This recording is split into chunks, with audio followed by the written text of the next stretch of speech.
New Year's Eve celebrations could be affected this year by dangerous weather conditions and heavy smoke haze in Sydney, but there's also the annual risk of remaining safe among the huge crowds. Joining me live now to talk about staying safe on New Year's Eve is security expert Daniel Lewkovitz. Thank you so much for your time today, Daniel. How do we stay safe on New Year's Eve? What's your top advice? Well, the key to a happy new year is the word happy.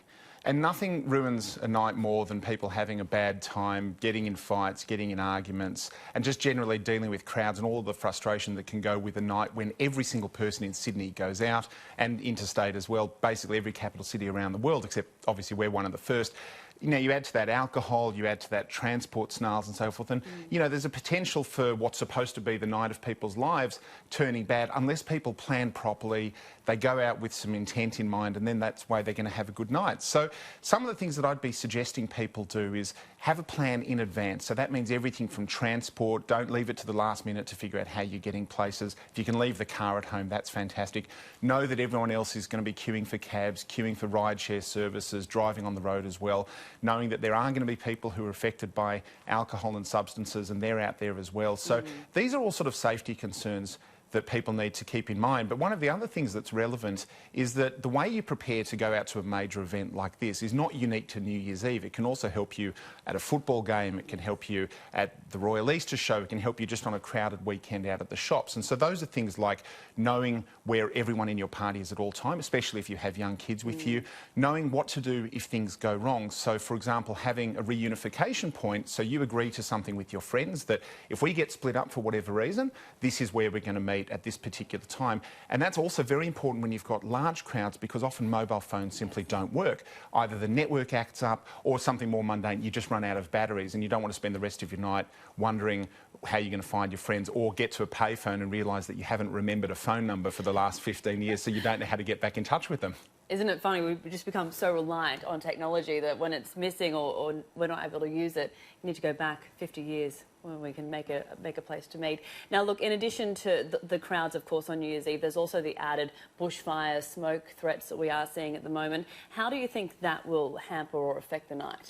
Well, look, we've already seen that the New Year's Eve fireworks in Sydney, which were controversial, are, of course, going to go ahead. And there's no doubt that, you know, Twitter and people, the usual sort of sources, are going to be furious about this. And I suppose this is the warm-up run for getting upset about Australia Day coming up in late January.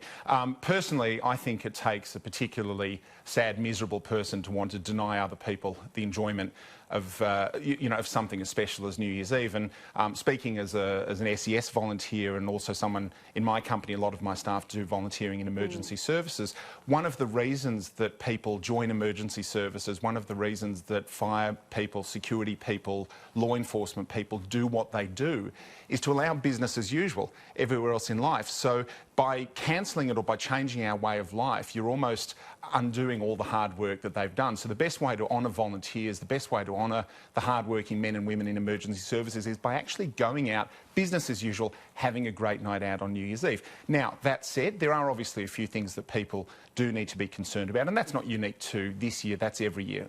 Bushfires, I think in Sydney at the moment, the smoke around the CBD is actually pretty good, so I think people are going to be able to breathe, which is a nice change from over the last few weeks. But, you know, look, the other things that you'll often hear about ahead of New Year's Eve, you'll hear, you know, warnings of terrorism and mass crowd attacks and things like that. And look, those things are relevant, but the whole world is a big place, and it's not really any reason to go about changing your life. It does, however, mean that you do need to take precautions for dealing with the activities of a large crowd.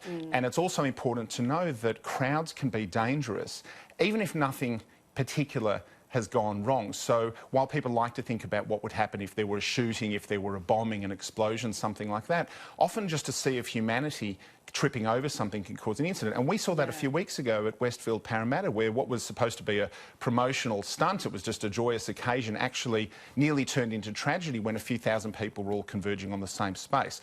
Now, on New Year's Eve, where you have suddenly large crowds that converge on areas that weren't designed for large crowds, you have lots of temporary structures, barricades, crowd control barriers and so forth, things can go bad very quickly. So it's important that people don't assume that emergency services, police or event organisers have taken care of everything, because you don't know who they are. You're responsible for your own safety, you're responsible for the safety of the people in your group. So that means making sure there's always an exit path, and if things start feeling a bit funny, maybe it's time to go. And particularly for younger people, they need to resist the temptation to think, oh, something's about to happen, and get their phone out to start filming it. Yes. Maybe it's a better idea to just get out of there in a hurry. And that's a good way to end the night well, rather than ending the night wishing, you know, you'd worn different shoes and planned differently. Well, exactly. Quickly, I want to touch on lockout laws, of course. How will they affect celebrations this year, and what do you think, how will they compare to next year, of course?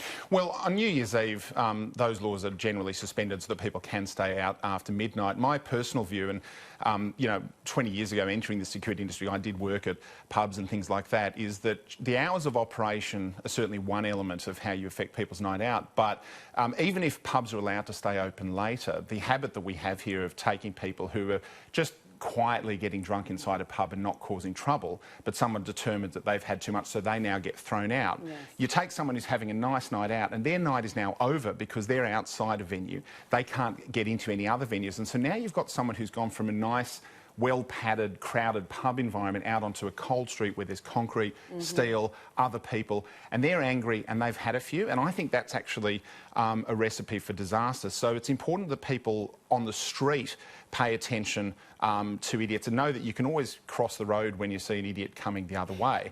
So I think, you know, if lockout laws, winding those back is probably a good thing, but I think we need to look overall at our relationship with alcohol, our relationship with people's behaviour, our relationship with personal responsibility, because if you're relying on, you know, the government or a set of laws to keep you safe on a night out, often that's going to fail and it's going to go wrong. So I think we need to change the discussion there. I wish we had more time to chat, but thank you so much, Daniel Lewkovitz, for coming in today. I appreciate the time you've taken out. Thank you. Happy New Year. Thank you. Happy New Year as well.